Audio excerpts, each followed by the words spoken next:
The idea behind this video is to do two examples that you've already attempted. So if you have not taken notes yet or have attempted these problems, just pause the video, give it a try, and then come back to the video.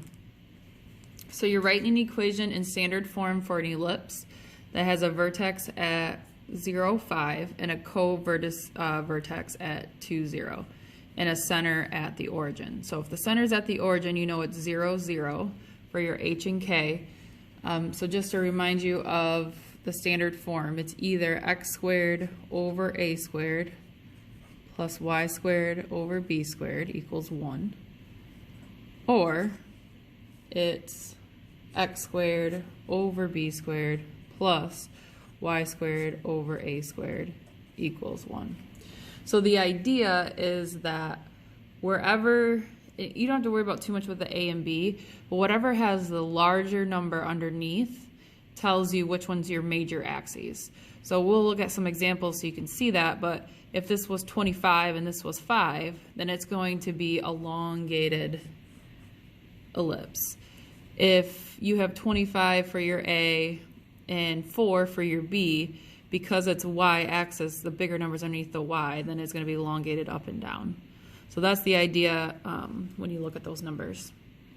So if we are centered at the origin, that's what these are. I mean, technically I should probably write squared over a squared and y minus k over b squared. So you can put in whatever your center is, but this one is going to be centered at 0, 0. So that being said, right now we do have x squared plus y squared. We just have to figure out what those are over, and all ellipse will equal to 1. So if you have a vertex at 0, 5, let's sketch that. So 0, 5, 1, 2, 3, 4, 5. It's centered at 0, 0, so that means at 1, 2, 3, 4, negative 5, you have another vertex because it is symmetrical. You have a co-vertex at 2, 0, then that means you have another co-vertex at negative 2, 0. So visually, this is what it would look like. So it's opening, it's a longer up and down. So when we talk about a couple things, you've looked up these words already, but a major axis is the axis that is the longest.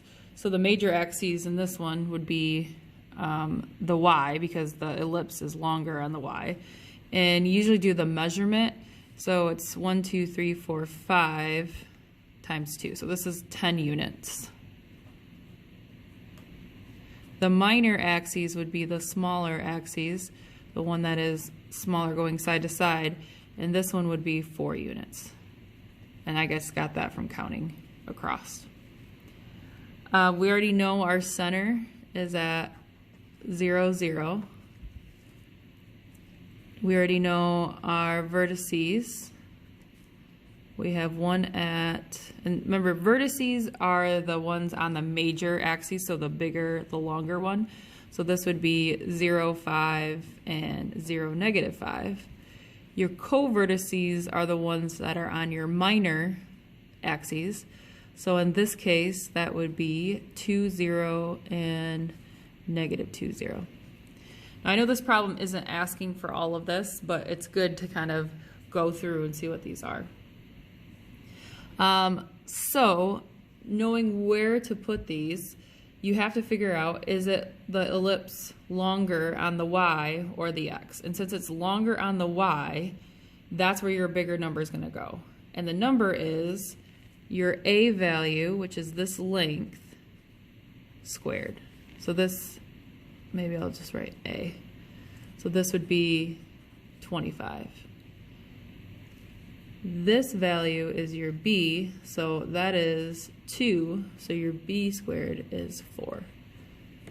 So this tells you the square root of 4 is 2. That tells you how far left to right, how many you go from the center. And the square root of 25 is 5. That tells you from the center how far to go up and down, since it's above the y. Now if these were switched around, so if 25 was here and 4 was here, that just would mean the ellipse would open sideways. So it would go across 5 and then up and down 2. There is one thing they didn't ask you for on here, but I want to do it just to make sure you're good to go with it. It's these focus points, but we call them foci if it's plural, so focus points. And when you read about that, it showed you how to get them. So if you haven't got your focus points yet, or your foci, why don't you just pause this video and then give it a try. That way you can try it first and then you can come check it. So to get your focus points, they give you this a squared minus b squared equals c squared. So this is different than the Pythagorean theorem, right? Pythagorean theorem is you're adding, so you're subtracting a squared minus b squared. Again, it doesn't matter really which one a squared is, it's always your bigger one, your bigger number. You don't want this to be negative because you can't take square root of a negative, so I just know I take the bigger 25, bigger number, minus the smaller, and that will give me c squared. So that is 21. So the square root of 21 is my c value. What the c value is your focus point. So there's these two focus points that are inside the ellipse, and focus points are always on your major axes. That's important to know because if you find this, it's going to be in the inside of your ellipse, but it's going to be along here. So the square root of 21 is what? Approximately, let's see, square root of 16 is 4, square root of 25 is 5. So this is about 6 something-ish. I made that up, but I know it's in between 4 and 5. So that being said, it's less than 5, and that's what we know a focus point is going to be in here somewhere.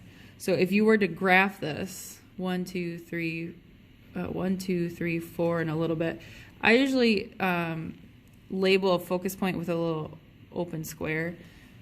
I don't know where I've learned that from, but I just do that. So that way I know that's not a point on the ellipse, but it's the focus point. And remember, focus points or foci are on the major axes. So that case, it's 0, comma, square root of 21, and 0, comma, negative square root of 21.